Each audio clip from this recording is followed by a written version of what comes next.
Assalamu alaikum everyone. Today our topic of discussion is consumer behavior. So for understanding the consumer behavior, first of all we need to understand who is consumer. Consumer is the person who actually use or consume the product. This is basically consumer. There is a big difference between customer and consumer. Customer is the one who buy a product for sale purpose or for resale purpose or for another person or for any other purpose, but the consumer is the one who actually buy the product for his own use or for his family use. Okay, so our topic is consumer behavior. Behavior are basically actions which we display. Actions we display is basically our behavior. So consumer behavior, what is consumer behavior? The behavior which consumer display for searching, using, purchasing, disposing, evaluating the product or services is basically consumer behavior. Consumer का वो behaviour जो वो product को ख़रीदने के लिए, product के मुतालिक सर्च करने के लिए, प्रोडक्ट को इस्तेमाल करने के लिए, प्रोडक्ट को इवेलुएट करने के लिए और प्रोडक्ट को किस तरह से इस्तेमाल करने के बाद उसका क्या करना है, डिस्पोज किस तरह करना है, उसके लिए जो उसका बिहेवियर है वो उसका कंज्यूमर बिहेवियर है। कंज्यूमर बिहेवियर जो है मार्केटिंग में बहुत इंपॉर्टेंट है। इसका ये फंक्शन है कि हमें ये अंडरस्टैंड करना चाहिए कि इस ख़ास जो इलाके में जिसमें हम अपने प्रोडक्ट को लेके जाना चाह रहे हैं वहाँ पे लोगों का बिहेवियर कैसा है। क्या वो प्राइस सेंसिटिव कंज्यूमर हैं, क्या वो क्वालिटी कॉन्शियस कंज्यूमर हैं, क्या वो ब्रांड लॉयल कंज्यूमर हैं, किस तरह के कंज्यूमर हैं वहाँ पे। तो पता किस तरह चलेगा कि हम किस तरह अंडरस्टैंड करेंगे what consumer buy, why they buy, for which purpose they buy. क्या वो अपने बेसिक ज़रूरियात के लिए, बेसिक नीड के लिए प्रोडक्ट को परचेज़ कर रहे हैं या अपने कोई फॉर एग्जांपल वांट्स के लिए प्रोडक्ट को परचेज़ कर रहे हैं। ठीक हो गया। तो उनकी परचेजिंग पावर क्या है, ये सब चीज़ हमें कंज्यूमर बिहेवियर से ही पता चलेगा। तो कंज्यूमर बिहेवियर के हिसाब से जो है प्रोडक्ट्स की जो फॉर एग्जांपल कस्टमर जो हैं, कंज्यूमर हमारे, उसके दो टाइप्स हैं। एक है पर्सनल कंज्यूमर्स, दूसरे हैं ऑर्गेनाइजेशनल कंज्यूमर्स।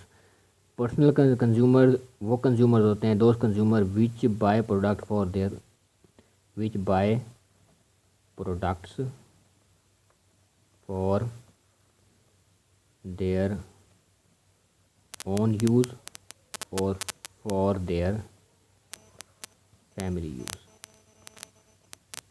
ये होते हैं जी पर्सनल कंज्यूमर्स, जो अपने ज़ात के लिए प्रोडक्ट परचेज़ करें या अपनी फैमिली के लिए परचेज़ करें। वो होते, इसकी एग्जांपल आपको दूं मैं मैं अपने लिए एक टी शर्ट परचेज़ करके लाया हूँ। टी शर्ट मैं ख़ुद पहनूँगा, तो ये मैं कौन सा कंज्यूमर हूँ? मैं हूँ पर्सनल कंज्यूमर। मैं चीज़ लाया हूँ अपनी ज़ात के लिए, ख़ुद इस्तेमाल करने के लिए। मैं लाया हूँ एक हेड एंड शोल्डर का शैम्पू, इसके लिए अपने भाई के लिए, फॉर एग्ज़ाम्पल ब्रदर के लिए। तो ये भी मेरा फैमिली मेम्बर है। तो ये भी क्या है, ये मेरी जो परचेजिंग है या ये जो मेरा बिहेवियर है, ये मेरा पर्सनल कंज्यूमर वाला बिहेवियर है कि मैंने अपनी ज़ात के लिए, अपने फैमिली के लिए कोई चीज़ ली है। दूसरे होते हैं ऑर्गेनाइजेशनल कंज्यूमर्स, दोज कंज्यूमर्स और customers basically who by product, तो नहीं कहेंगे, रॉ मटेरियल कह लें, रॉ मटेरियल और प्रोडक्ट भी कह सकते हैं, और product for organization not for personal use. ये होते हैं जी कौन से कंज्यूमर? Organizational consumer. तो ऑर्गेनाइजेशनल कंज्यूमर जो हैं, इसमें ऑर्गेनाइजेशन जो परचेजिंग होती है वो कोई एक आदमी नहीं करता, ये आपको नोटिस में होना चाहिए। जो ऑर्गेनाइजेशनल कंज्यूमर्स होते हैं या ऑर्गेनाइजेशनल के जो बायर्स होते हैं, एक पूरा एक उनका पैनल होता है बायर डिसीजन मेकिंग का। उनका एक पूरा एक 6-7 लोगों का एक पैनल होता है जो आपस में म्यूचुअल अंडरस्टैंडिंग के ज़रिए डिसीजंस लेते हैं कि कौन सी चीज़ बाय करनी है, परचेज़ करनी है और कितनी चीज़ें परचेज़ करनी है और किस सप्लायर से परचेज़ करनी है। ये सारी चीज़ें ऑर्गेनाइजेशनल कंज्यूमर्स जो होते हैं वो डील करते हैं। और ये एक आदमी का काम नहीं है, ये पूरे एक उनका बायर सेंटर मेंबर्स होते हैं, 7-8 होते हैं कुछ में उसमें कुछ यूज़र्स होते हैं, कुछ उसमें इवेलुएटर्स होते हैं, जो कुछ उसमें मतलब कि 7-8 लोग होते हैं जो इन सारे मामलात को डील डील करते हैं। तो ये हो गया जी 2 types of consumer according to the consumer behaviour.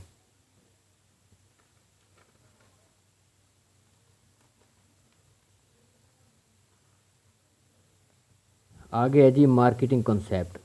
What is marketing concept? Marketing concept ये होता है कि first understand identify the customer needs, then offer a product or service that would satisfy those needs and capture value from customer in return। Okay, सबसे पहले हम क्या करेंगे इन मार्केटिंग कॉन्सेप्ट में? Offer sorry identify customer need. हमारा customer है, उसकी फर्स्ट ऑफ ऑल नीड को आइडेंटिफाई करना है। उसके बाद offer value to customer and then capture value in return. फिर क्या करेंगे? Capture value in return.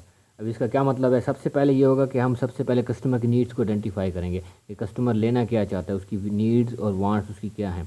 सबसे पहले हमने ये आइडेंटिफाई करना है। उसके बाद हमने कस्टमर को एक वैल्यू प्रोवाइड, वैल्यू से मुराद किया अपने प्रोडक्ट या सर्विस प्रोवाइड करनी है।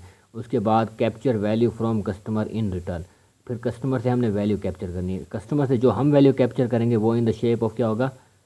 प्राइस होगा, in the shape of amount होगा। और जो वैल्यू हम कस्टमर को देंगे वो in the shape of product होगा कि हमने कस्टमर की नीड को आइडेंटिफाई किया, उसके मुताबिक एक प्रोडक्ट तैयार कर लिया मार्केट में, इंडस्ट्री में, और फिर उसको मार्केट में लेकर आए और कस्टमर को वो प्रोडक्ट सेल किया। और कस्टमर से रिटर्न के तौर पर हमने क्या ली? अमाउंट ली उससे। वो जो अमाउंट हम लेंगे वो हमारी वैल्यू होगी जो एक कंपनी चार्ज कर रही है, और जो वैल्यू हम कस्टमर को देंगे वो होगी बेसिकली क्या? वो जो प्रोडक्ट होगा।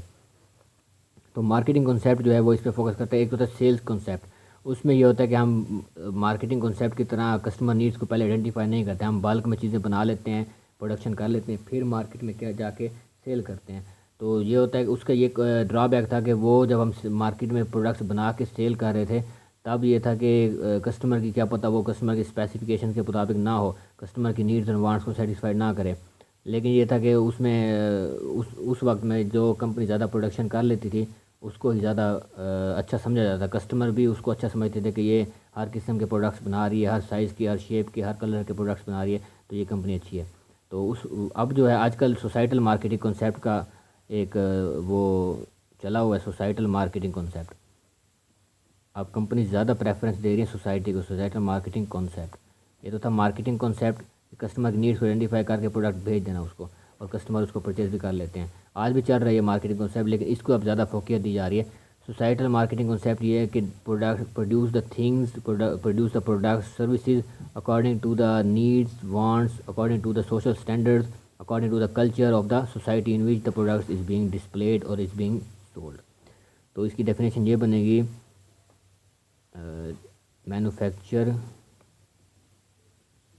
प्रोडक्ट और deliver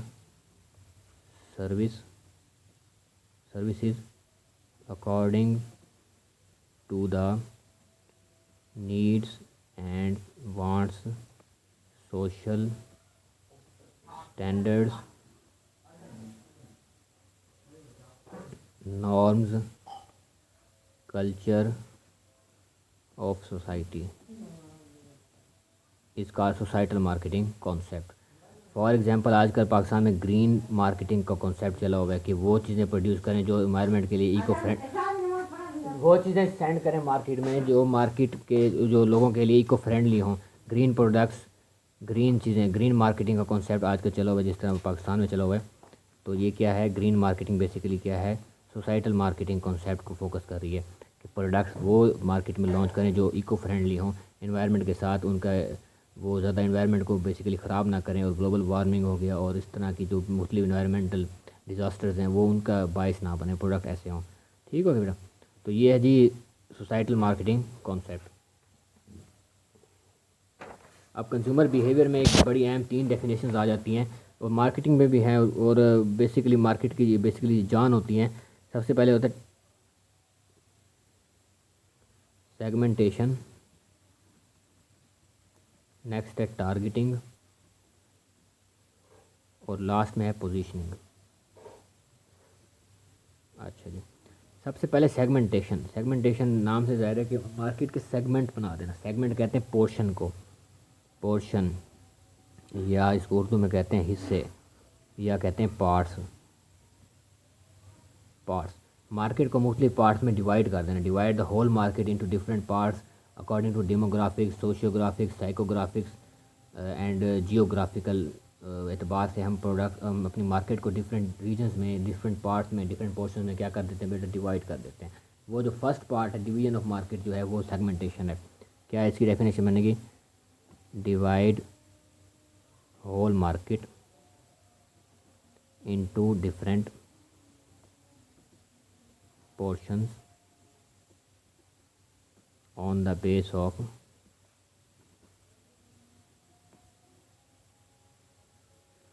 of demographics,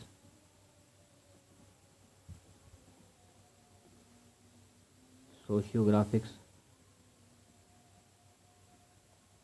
psychographics and geographic। Product को जियोग्राफिकल एतबार से, क्या मतलब जियोग्राफिकल के रीजन के एतबार से, country to country different products को मार्केट में लॉन्च करना, मार्केट को डिवाइड करना। साइकोग्राफिक का मतलब है कि कंज्यूमर के माइंड, उसके एटीट्यूड, उसके माइंडसेट, उसके मेंटल बिहेवियर, उसके थॉट पैटर्न के बेस पे कस्टमर्स को, मार्केट को डिवाइड करना डिफरेंट पोर्शंस में। सोशियोग्राफिक्स का मतलब है कि सोसाइटी के पॉइंट ऑफ व्यू से पाकिस्तान में कुछ प्रोडक्ट लॉन्च किए जाते हैं और यूरोप में उसके प्रोडक्ट्स, डिफरेंट प्रोडक्ट्स मैं आपको एग्जांपल से बताऊंगा। और डेमोग्राफिक्स के एतबार से क्या कि एज, जेंडर, सेक्स और ऑक्यूपेशन, ये जो सारी चीज़ें, इनको देखते हुए ही प्रोडक्ट को मार्केट में लॉन्च किया जाता है और मार्केट को डिवाइड किया जाता है। हम एट अ टाइम एक से ज़्यादा सेगमेंटेशन की बेसिस भी यूज़ कर सकते हैं। ये सारी क्या है, बेसिस ऑफ सेगमेंटेशन है। डेमोग्राफिक भी एक बेसिस ऑफ सेगमेंटेशन है, साइकोग्राफिक भी, सोशियोग्राफिक भी और जियोग्राफिक भी। तो कुछ कंपनीज जो मल्टीनेशनल कंपनीज हैं वो बेसिकली तो ये सारी चीज़ें कर रही होती हैं, उनका मेन फोकस है जियोग्राफिक सेगमेंटेशन, कि जिस मुल्क में जो प्रोडक्ट लेके जा रहे हैं उस मुल्क में वो प्रोडक्ट सस्टेन भी करे। तो उसको करने के लिए उन्होंने जियोग्राफिकल उनकी क्या करते हैं, अंडरस्टैंडिंग करते हैं, उनके मुतालिक मार्केट इंटेलिजेंस यूज इकट्ठी करते हैं कि इस प्रोडक्ट को अगर इस मार्केट में, इस कंट्री में लॉन्च किया जाए तो क्या ये वहाँ पे सस्टेन करेगा, क्या इस कंट्री के लोग, इस कंट्री के सोशल स्टैंडर्ड्स, इस कंट्री के कल्चर, नॉर्म्स, वैल्यूज़ इस प्रोडक्ट को एक्सेप्ट करेंगी, वहाँ पे एक्सेप्टेबल है या नहीं है। तो ये सारा काम हमने सेगमेंटेशन में करना होता है। ये पहला स्टेप यही होता है। इस स्टेप के बाद हम आगे जाके टारगेटिंग करते हैं, फिर हम पोजीशनिंग करते हैं। अगर ये सेगमेंटेशन हमारी प्रॉपर नहीं होगी, अगर हमने फॉर एग्जांपल जियोग्राफी का सेगमेंटेशन की है और हमने इंडिया में बीफ बर्गर लॉन्च कर दिया, बीफ बर्गर, ठीक है बेटा, तो जो बीफ बर्गर है वो उनके लिए, तो बीफ जो है वो गाय का जो गोश्त है वो मोतबर है, वो उनको अच्छा समझते हैं और वो समझते हैं कि ये जो है हमारे लिए गौ माता है और हमारे लिए एक लकी है, हमारे लिए गाय, वो गाय की पूजा भी करते हैं बल्कि। तो अगर वहाँ पे वो चीज़ लॉन्च कर दीजिए तो उनके सोशल स्टैंडर्ड्स के मुताबिक वो नहीं है, उनके कल्चर के मुताबिक नहीं है, उनके नॉर्म्स, वैल्यूज़, बिलीव्स को वो हिट करेगी, तो वहाँ पे वो एक्सेप्टेबल नहीं होगा। तो इसका मतलब ये है कि सबसे पहले हमें सेगमेंटेशन ही अच्छी करनी पड़ेगी। अगर सेगमेंटेशन अच्छी नहीं होगी बेटा तो हमारी टारगेटिंग फ्लॉप, पोजीशनिंग फ्लॉप, हमारी कस्टमर की जो नीड्स एंड वांट्स है वो सेटिस्फाइड अगर हम कर भी लें, लेकिन अगर हमारी सेगमेंटेशन अच्छी नहीं है तो कस्टमर नहीं लेंगे उसको। तो ये है जी। और इसकी मैं आपको एग्जांपल दूँ, KFC वालों ने KFC launched beef burger in India and hence India boycott it. India ने उसका बाइकॉट किया और KFC इंडिया में क्या हो गया, फ्लॉप हो गया। And KFC got failure in India. KFC को इंडिया में बहुत ज़्यादा नुकसान हुआ और KFC वहाँ पे क्या होगी, फ्लॉप होगी बेटा। किस वजह से, क्योंकि उन्होंने जियोग्राफी का सेगमेंटेशन नहीं की थी। उन्होंने अपने मुल्क में जो चीज़ें प्रोवाइड कर रहे थे वही चीज़ें उठा के दूसरे मुल्कों में प्रोवाइड करना स्टार्ट कर दी। वो जो पिग यूज़ करते हैं यूरोप वाले, तो उन्होंने वही बर्गर उसी तरह के बीफ, मीट वगैरह यूज़ करके और क्या किया, प्रोडक्ट को सेल करना स्टार्ट कर दिया इंडिया में। तो बर्गर वो उन्होंने उसको एक्सेप्ट नहीं किया। एग्जांपल आपको एक और देता हूँ बेटा, अगर पाकिस्तान में कोई अल्कोहल का बिज़नेस स्टार्ट करना चाहिए ओपनली, छुपे छुपे तो बहुत सारे हो रहे हैं, ओपनली अगर कोई करना चाहिए अल्कोहल का बिज़नेस, तो अल्कोहल का बिज़नेस को हमारे ऊपर, तो हमारे मुल्क में बैन है, ठीक है बेटा। तो अल्कोहल का बिजनेस अगर कोई स्टार्ट करे without understanding the demographics of our country, sociographics, without understanding the social norms, culture, values of our country, Islamic countries, तो अगर कोई यूरोप की कंपनी आ जाए यहाँ पे अल्कोहल की फैक्ट्री लगाना चाहे तो हम उसको इजाज़त नहीं देंगे। अगर वो लगा भी ले तो उसका सारा वो जो इन्वेस्टमेंट होगी वो वेस्ट हो जाएगी। ठीक हो गया। तो alcohol business can not be started in Pakistan, क्योंकि हमारे सोशल स्टैंडर्ड्स उसको एक्सेप्ट नहीं करते। ठीक हो गया। अगला हमारा जो टॉपिक है सेगमेंटेशन के नेक्स्ट स्टेप होता है वो है टारगेटिंग। टारगेटिंग की डेफिनेशन बताता हूँ आपको।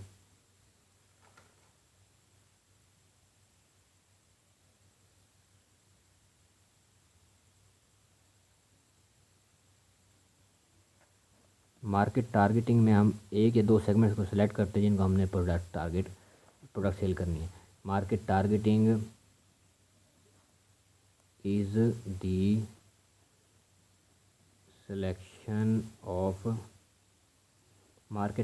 द सिलेक्शन ऑफ वन और मोर सेगमेंट्स टू डिलीवर प्रोडक्ट और सर्विस।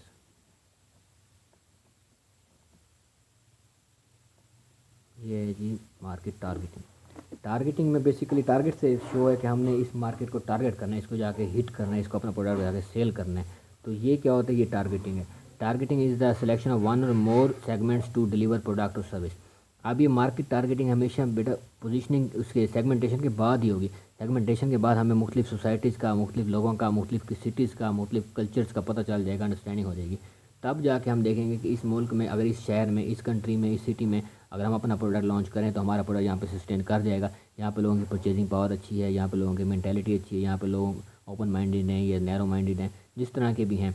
और वो डिपेंड करते हैं हमारे प्रोडक्ट पे, हमारा प्रोडक्ट किस नेचर का है। अगर प्रोडक्ट है बहुत ज़्यादा एक्सपेंसिव और ब्रांड कॉन्शियस प्रोडक्ट है, जिस तरह नाइकी की ड्रेसेस हैं, नाइकी के शूज़ हो गए या नाइकी के वो हो गए टी शर्ट्स हो गई जो 12-12 हज़ार की एक टी शर्ट है, तो अगर वो लिया में वो अपना बिज़नेस स्टार्ट करना चाहें तो ये उनकी टारगेट मार्केट इफ़ेक्टिव नहीं बनेगी, क्योंकि यहाँ पे हमारी परचेजिंग पावर इतनी अच्छी नहीं है। तो ये है टारगेटिंग। और उसके अलावा जो है टारगेटिंग में सेगमेंटेशन के बाद ही होगी हमेशा। ठीक है। और हम एक सेगमेंट को चूज़ कर सकते हैं, एक से ज़्यादा सेगमेंट्स को भी चूज़ कर सकते हैं। टारगेटिंग में आपको एग्जांपल दूँ, जिस तरह ये जॉनसन बेबी सोप है। जॉनसन बेबी सोप सिर्फ बेबीज़ को टारगेट कर रहे हैं। उनका सेगमेंट क्या है, स्मॉल किड्स हैं। तो ये बेटा एक उनका क्या है, उन्होंने एक डेमोग्राफिक्स सेगमेंटेशन की पहले, एज, जेंडर, सेक्स की बेस पे, फिर एज में उन्होंने फिर फर्दर सेगमेंटेशन की कि उन्होंने सिर्फ स्मॉल किड्स को चूज़ किया, ना कि ओल्ड एज को या यंग जनरेशन को। ठीक हो गया। इसी तरह अगर आप देख लें